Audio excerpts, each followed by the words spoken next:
This is 5 on your side at 6. Focused on you. Right now, there is a chaotic scene in Jennings as emergency council meeting just ended inside City Hall. It comes as multiple employees resigned, saying the city's work environment is hostile. Thank you for joining us. I'm Ann Allred. This afternoon, the mayor of Jennings held a press conference to discuss those recent resignations. 5 on your side's Mercedes McKay has been following this story since the beginning and joins us live now in Jennings. Mercedes, we were going to have the meeting, then we weren't going to have the meeting, back and forth.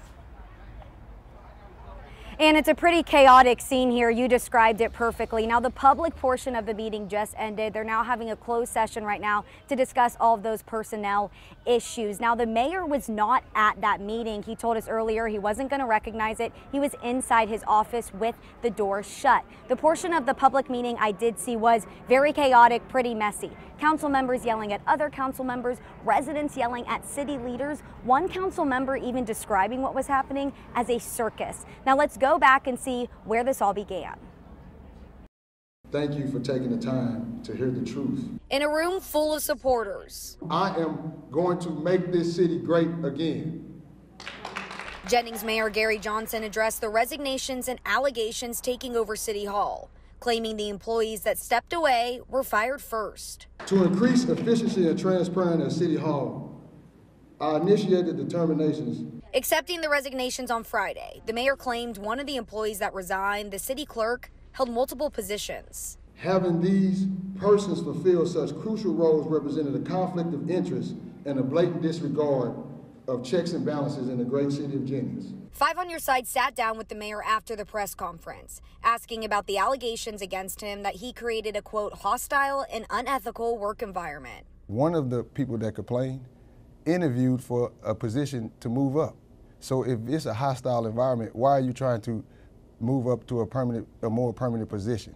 Former city attorney Sam Alton was one of the employees who claimed that. He says the mayor's response to the allegations was a non-answer. You don't have people that resign from jobs where they want to help the residents and help the city like we do, unless there's a good reason for it.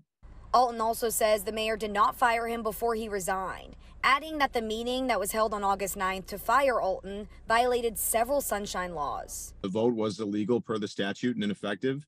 Things were added to the agenda by the mayor that day. Well, there's a lot going on in this small town in North County. Some believe the mess is far from over. And we're worried about the residents for the city of Jennings. Today, the mayor also announced that they hired 7 new city employees to take over those vacant positions. The former city attorney also told me he believes this is just the start of the resignations and more are going to come soon. We'll have much more coming up tonight at 10. Live in Jennings, Mercedes McKay, 5 on your side. New tonight, we're learning an audit of the St. Louis Circuit Attorney's Office that began 2 years ago is finally getting some traction. Missouri State Auditor Scott Fitzpatrick says St. Louis's new circuit attorney, Gabe Gore, is fully complying with his request for information. Our Christine Byers tells us when voters can expect to see the findings.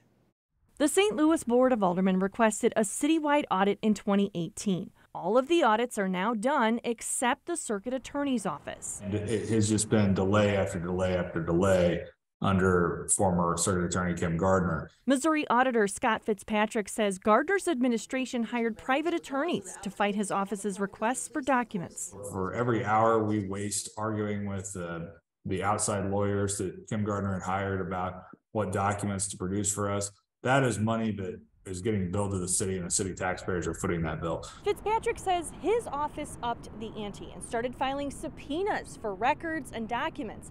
And he says when the information did start coming back, it was not complete. One example that I can share is like a credit card statement where they had purchased an airline ticket for somebody whose name was redacted out, as well as the location they were traveling to was redacted out. Well, to determine if that is an appropriate use of the office's funds, we would need to know who was traveling, where were they traveling, what were they traveling for. Gardner unexpectedly resigned 2 weeks before she said she would in June.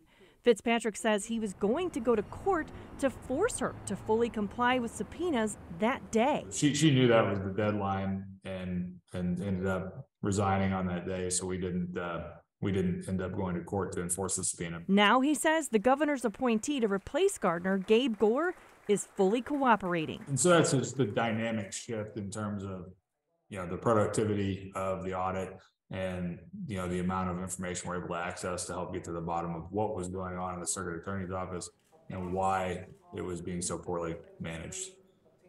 Fitzpatrick says audits typically take about a year to complete, but says his office won't have this one done until next spring or summer.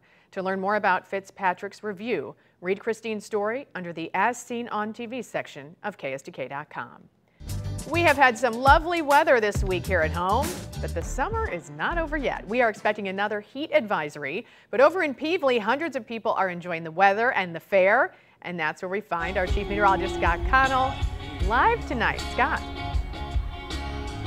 That's right, Ann. We're down here past Ambitions on the stage, so you've got live music, you have food, fun, and yes, the mechanical bull back here. Stay with us.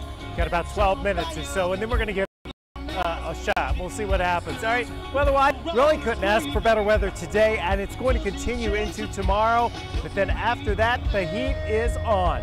Right now in St. Louis and across the area, under a mainly sunny sky, our temperatures in the upper 70s to around 80 degrees, still 82 in St. Louis.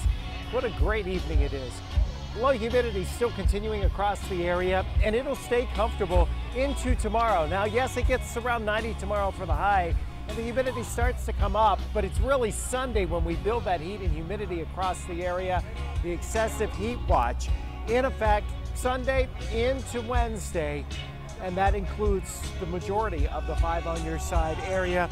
And along with that, we're going to bring the mosquito forecast back into the high category. This is little critters take advantage of that heat and humidity to scoot along and scoot into your neighborhood. All right, we're down in Peevely right now. We will see you in a few minutes. And Ann, the bull, it's a challenge, I know. So you're accepting the challenge? Yes. All right, Scott, we'll see you in a few. Tonight, we're taking a closer look at the efforts used to survive a wildfire that swept through Lahaina last week. Here's cell phone video taken from 2 women who escaped the flames by jumping into a swimming pool. You can see the wildfires quickly burn through multiple vacation condos. The wildfires have taken the lives of more than 100 people, destroyed several buildings and homes, and today we learned the Clayton fire chief is on the ground in Maui doing search and rescue operations. 5 on your side, Tracy Hinson spoke with his department and joins us in studio. Tracy. And Chief Ernie Rhodes has a full task list in Lahaina. He is serving as Operations Sections Chief, managing staging, air operations, strike teams, and the task force there. Chief Rhodes is really a remarkable person. Clayton Fire Department Battalion Chief Ryan Harrell says even though Chief Ernie Rhodes only started 2 years ago, he has become a fixture in the department. Breathed new life into the department, and it's been pretty much nonstop excitement ever since. Chief Rhodes has taken that energy to the recovery efforts in Maui. Chief Rhodes is part of Missouri Task Force 1. He serves as overhead team for FEMA, so he is actually the Operations Section Chief of the incident operations down there. He isn't the only one from Missouri. There are also 4 handlers and their dogs doing wide area searches for human remains. Missouri Task Force 1 is part of the Boone County Fire Protection District and one of 28 urban search and rescue teams in the United States. The task force has assisted in recent search and rescue operations, including Hurricane Ian and Kentucky's catastrophic flooding in 2022. At home in Clayton, Chief Rhodes' department is incredibly proud of his service. Part of our mission is to preserve life and property through professionalism, exceptional performance, and teamwork, and he lives that every day. Chief Rhodes could be back in Missouri by the end of the month. August 25th, but it's always subject to how the operation's progressing. Harrell and other members of the Clayton Fire Department have not heard from Chief Rhodes since he landed in Hawaii. I have not. I believe that they are pretty occupied with what's going on in Hawaii at this time, and there's not much downtime to reach out to people back here in the States. When the chief does get back, the department will celebrate the way they usually do, with a special family meal. You can help the victims of the Maui wildfires. Just text the word HELP to 314-425-5355.